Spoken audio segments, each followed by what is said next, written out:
Dokaitingwe mabuja tauya anonhaudza nyasi zuva rochimakumi-matatu mumwedzi uno waiyechivabvu titande tiri muguta roHarare Pudandi.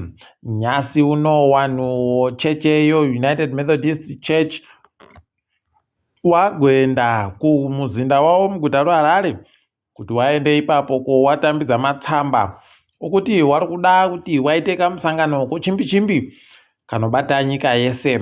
Wari kuda kuti wagouye kuoreketa nhau, iyo nhau yokuisiwa kongochani muchechi nokubvumiwa kwadzo. Pakaita kunyangara ipapa zvatonetsa.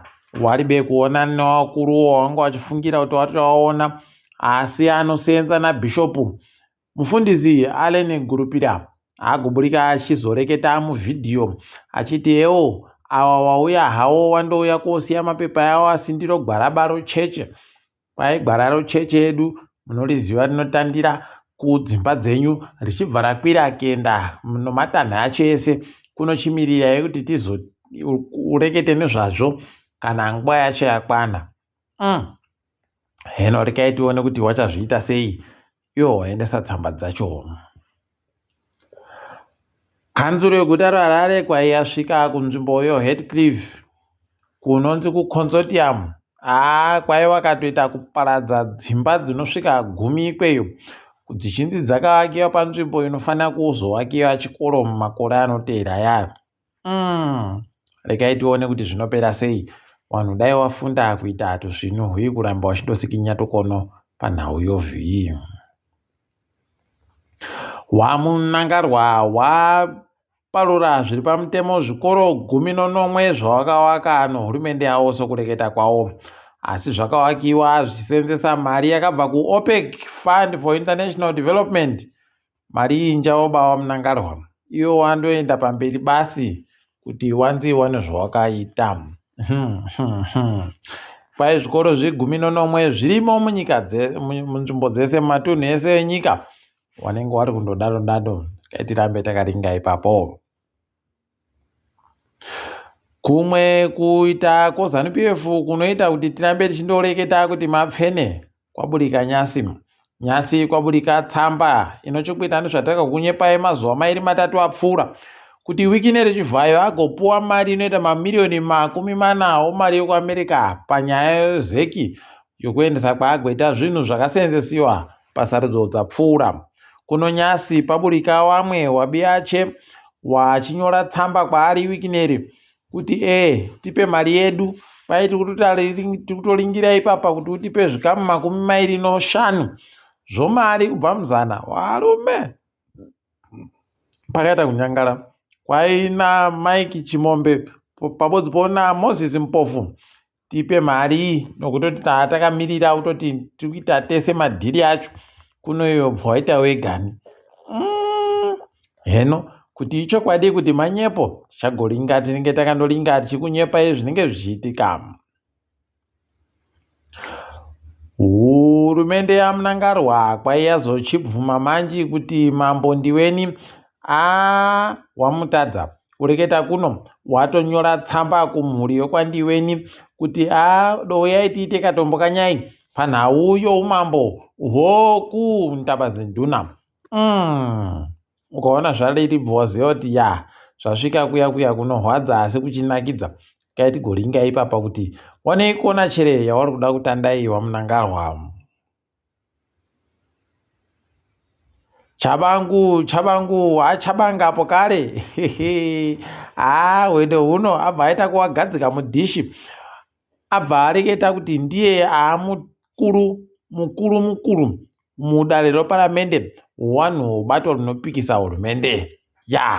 Ati ndini mukuru wanhu wanenge wari kuseneti pokare Karenyikore ndiye mukuru wanhu wanenge wari kuparamende, asi pawese iwawo ndini mukuru pawanhu wese.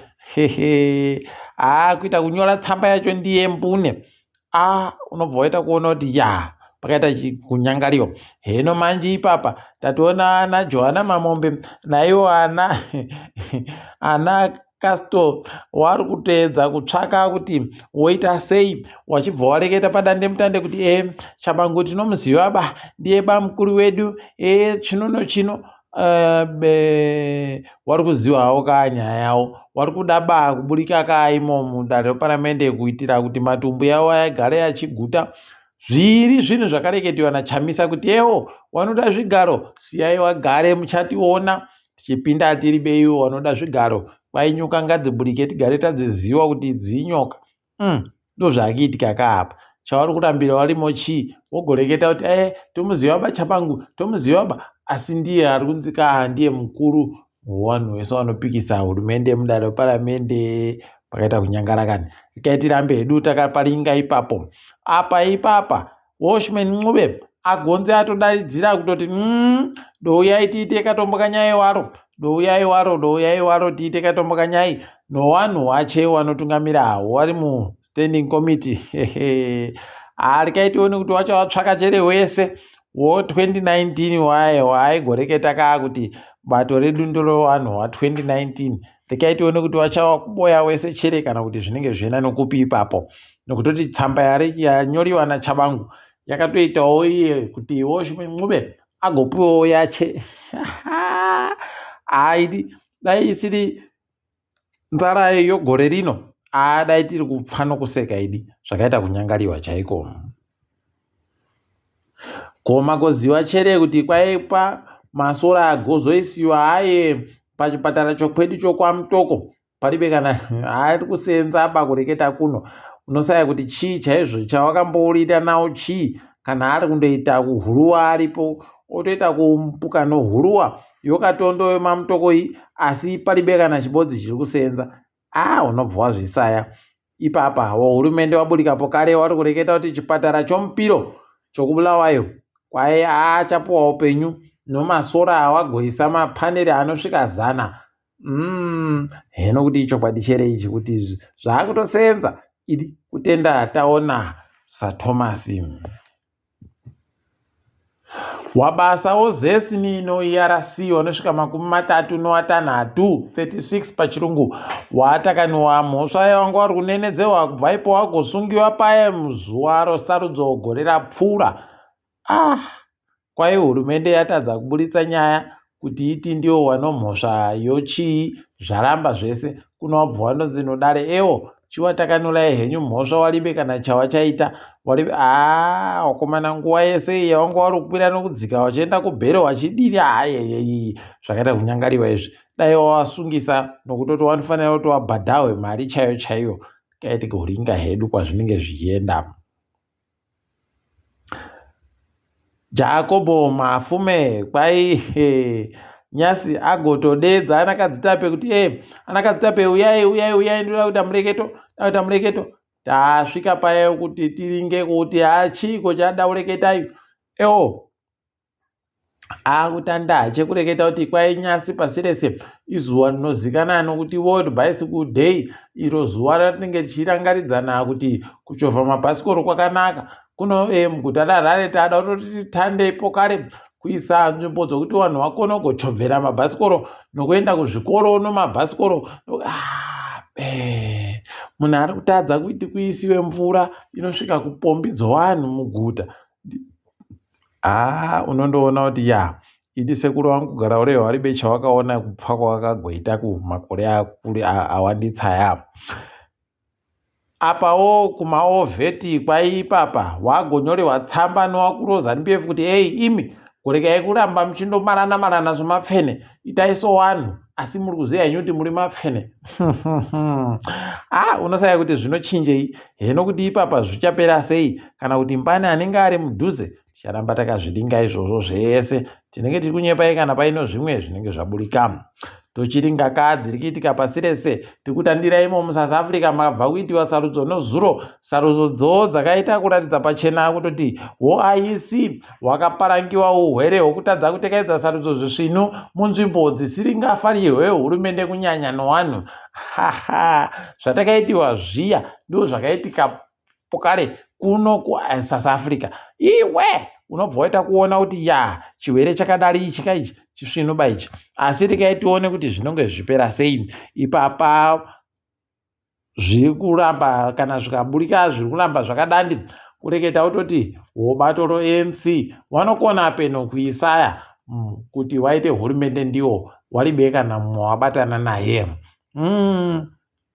Kabato kaJacob Zuma aiwa kaita kuwapurura kuwavhiringidza chaiko, kaita ndosaka waisada kuti Jacob Zuma apinde pasarudzo.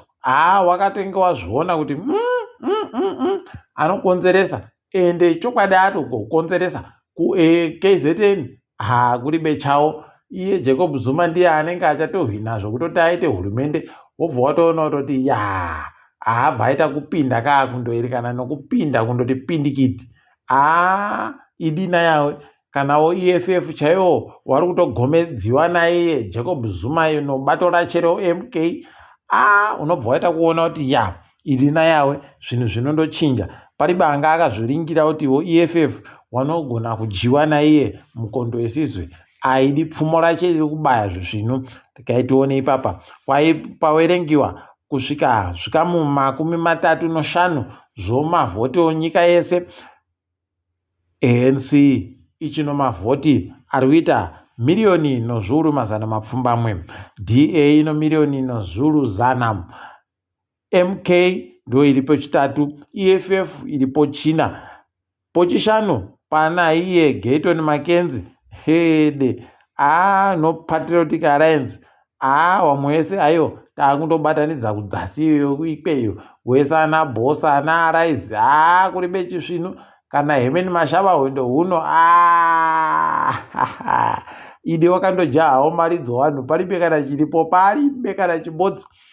Mavhoti anga awerengiwa ipapa ari kusvika 4,000,000 chidimbu, 4.5 million votes pachirungu. Tikaitigona kuti zvinenge zvichienda nokupima. Masoko ari kuburika kubva muSouth Africa ari kureketa iwo kutoti makambani omafoni akutoreka izvezvi kuti gore rino yari wachireke kusenzesa dandemutande 2G nolo 3G. Kwai munhu wese anenge akundosenzesa dandemutande 4G zvichienda mberi.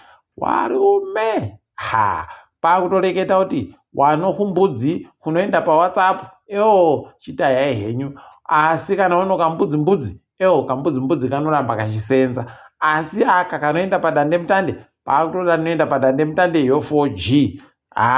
Nayawe rekaimuone vamwe wachichema ipapa. Unondoerekana WhatsApp iya pachiribe kana chibodzi zvino zvaakuramba kuita. Nayawe heno tikaiti goringa kuti zvinopera zvakaita sei. Ipapa kunyika yeRwanda kwai vamwe vari kuda kuita wana mutungamiri wenyika watotanda kuendesawo mazita yawo kudare rinoringa nozvosarudzo munyika yeRwanda. Kaiti gokunyepai zvimwe kana paino zvinenge zvaburika. Uya akapfira pagomo guruguru munyika yepasi rese Mount Everest okuKenya. Kwaino mhuri yache tichazvinetsereiko kuti tiende kotora mutumbi wache, ngaupfire ngaurambe wakaomesiwa nochande ikweyo. Anoramba andoripo ipapo, ndipapo paari paakapfira ipapo ndokunogwara che ikweyo. Tiri kuuya bakomutora. Yanga aita kuita muyembe nayawe kuti kwai ndinokwira kuenda pagomo ipapo ndiribe kupuwa mweya wokufema wokubatsiridza. Idina yawe unobva waita kuona kuti pakaita kunyangara. Mukatikidzwa kanyasi, mutungamiri wehurumende yekuBritain Rishi Sunak tsunami waidi ipapa ari kuita kusaya kuti woita sei kana kuti atsvake mavhotiyo. Ari kuita kusaya kuti otsvaka achireketa kuti kudii. Vanhu vese wadichiwa naye kuita kudichiwa chaiko. Rekai tione kuti zvichapera zvakaita sei. Asi isusu mabuja rekai tichigumire pano kwanyasi. Ndini wenyu Mhanduwe Wonawo.